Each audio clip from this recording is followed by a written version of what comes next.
All right, today we're going to tackle a really deep theological puzzle.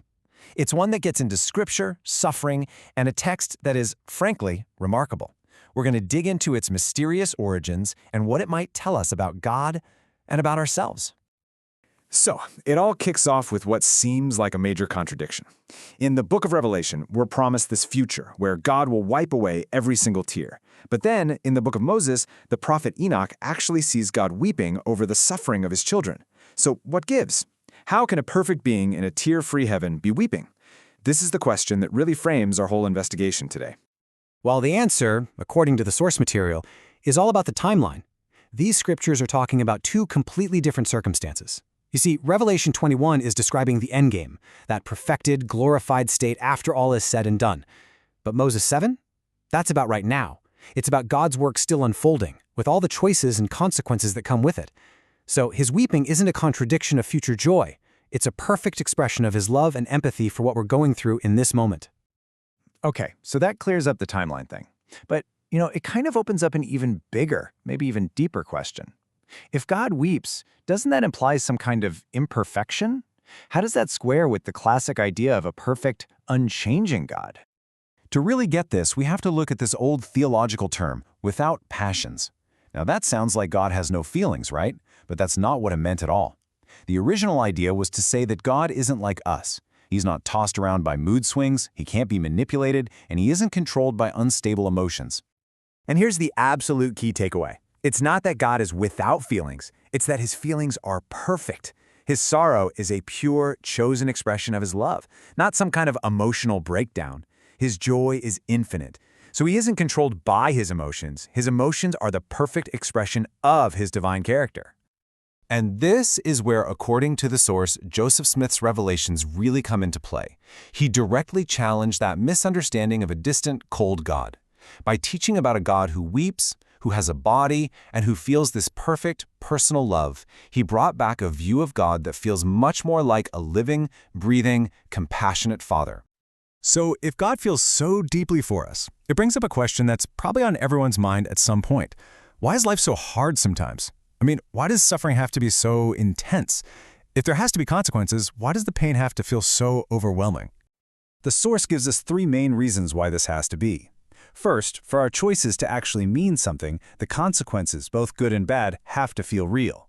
Second, those really intense trials can be like a refiner's fire, stretching us and building our capacity for faith in ways that comfort just can't. And third, you can't really appreciate the light without knowing the dark. Experiencing deep sorrow gives us a profound, almost visceral appreciation for joy and for the atonement of Christ. Now, these ideas aren't totally new, but the source zooms in on one very specific, very powerful text that talks about Christ's suffering with a depth and intimacy that is, it's just staggering. And this is where we get to the central mystery of our explainer. And the whole thing hinges on this one number, 23. That's how old Joseph Smith was, a young man with basically no formal theological education, when he recorded this text describing the atonement from God's own first-person perspective. Just listen to the language here. It is absolutely staggering. This isn't just some theological summary. It's a raw, visceral, first-person account of unimaginable pain, to tremble because of pain, to bleed at every pore.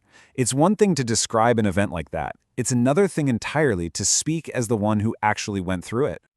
So that brings us to the million-dollar question. How on earth did this happen? The source material argues that the theological and emotional weight of this passage was literally decades ahead of anything else being written at the time. So where did it come from? Okay, so there are basically two camps when it comes to explaining this. On one side, you have the critical view, which suggests maybe he borrowed from ideas that were floating around. Or maybe it was a kind of psychological projection or just his own theology developing over time.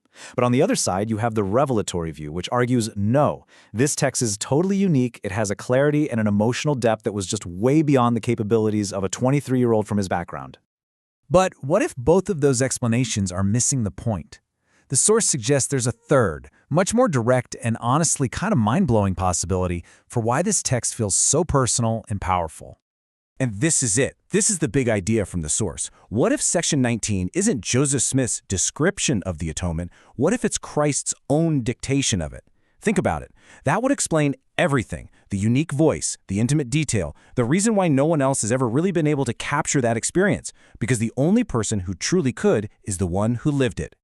Wow, okay, that's a huge idea, and it kind of forces us to zoom out and look at the bigger picture of how we evaluate evidence, especially when that evidence makes claims that are, well, this big.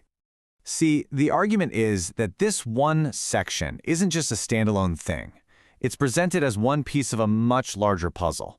You've got the Book of Mormon and all of its witnesses, the other revelations in the Doctrine and Covenants, the Pearl of Great Price, his eventual martyrdom, and the global church that grew from it all. The idea is that all these things together create a cumulative weight of evidence that has to be looked at as a whole. And that leaves us with one last, really important question to think about. The source makes a truly audacious claim about where these texts came from, and it points to a mountain of evidence to back it up. So it leaves us to wonder, when faced with a substantial body of evidence for any claim, what's the real difference between healthy, honest skepticism and a bias that might just be stopping us from seeing what's right there in front of us?